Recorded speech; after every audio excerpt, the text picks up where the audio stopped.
एक बहुत बड़ा अवसर है। आदरणीय अध्यक्ष जी, दादा, तबीयत तो ठीक है ना?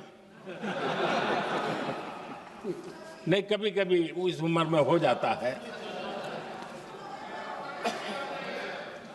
आदरणीय अध्यक्ष जी, वंदे मातरम की इस यात्रा की शुरुआत बंकिम चंद्र जी ने 1875 में की थी और गीत ऐसे समय लिखा गया था जब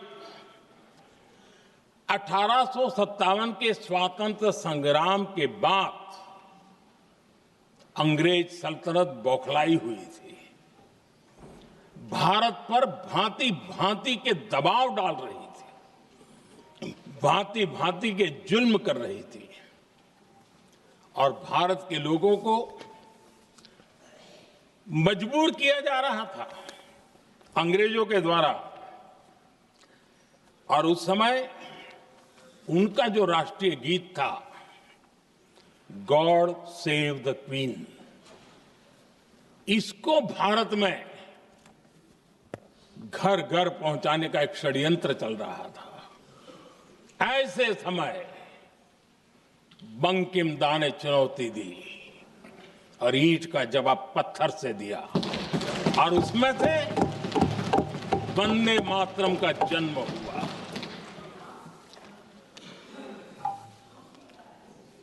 इसके कुछ वर्ष बाद 1882 में जब उन्होंने आनंद मठ लिखा तो इस गीत का उसमें समावेश किया गया। आदरणीय अध्यक्ष जी, वंदे मातरम ने उस विचार को पुनर्जीवित किया था जो हजारों वर्ष से भारत की रग रग में रचा बसा था। उसी भाव को, उसी संस्कारों को, उसी संस्कृति को, उसी परंपरा को उन्होंने बहुत ही उत्तम शब्दों में, उत्तम भाव के साथ वंदे मातरम के रूप में हम सबको बहुत बड़ी सौगात दी थी। वंदे मातरम ये सिर्फ केवल राजनीतिक आजादी की लड़ाई का मंत्र नहीं था। सिर्फ हम अंग्रेज जाए और हम खड़े हो जाए, अपने राह पर चले, इतने मात्र तक वंदे मातरम प्रेरित नहीं करता था, उससे कहीं आगे था। आजादी की लड़ाई इस मातृभूमि को मुक्त कराने का भी जंग था। अपनी मां भारती को उन बेड़ियों से मुक्ति दिलाने का एक पवित्र जंग था। और वंदे मातरम की पृष्ठभूमि हम देखें, उसके संस्कार सरिता देखें,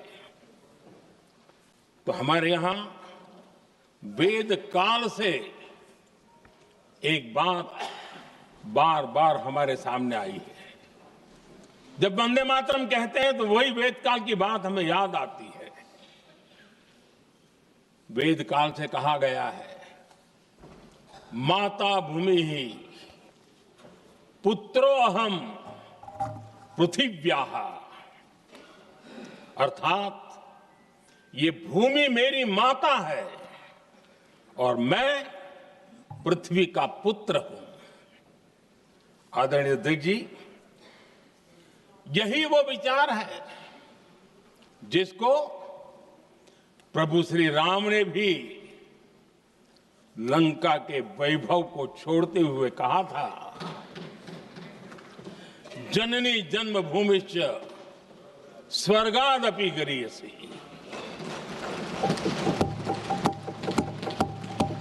वंदे मातरम यही महान सांस्कृतिक परंपरा का एक आधुनिक अवतार है। आदरणीय अध्यक्ष जी, बंकिम दा ने जब वंदे मातरम की रचना की तो स्वाभाविक ही वो स्वतंत्रता आंदोलन का स्वर बन गया।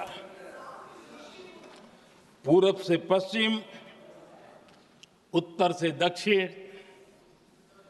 वंदे मातरम हर भारतीय का संकल्प बन गया।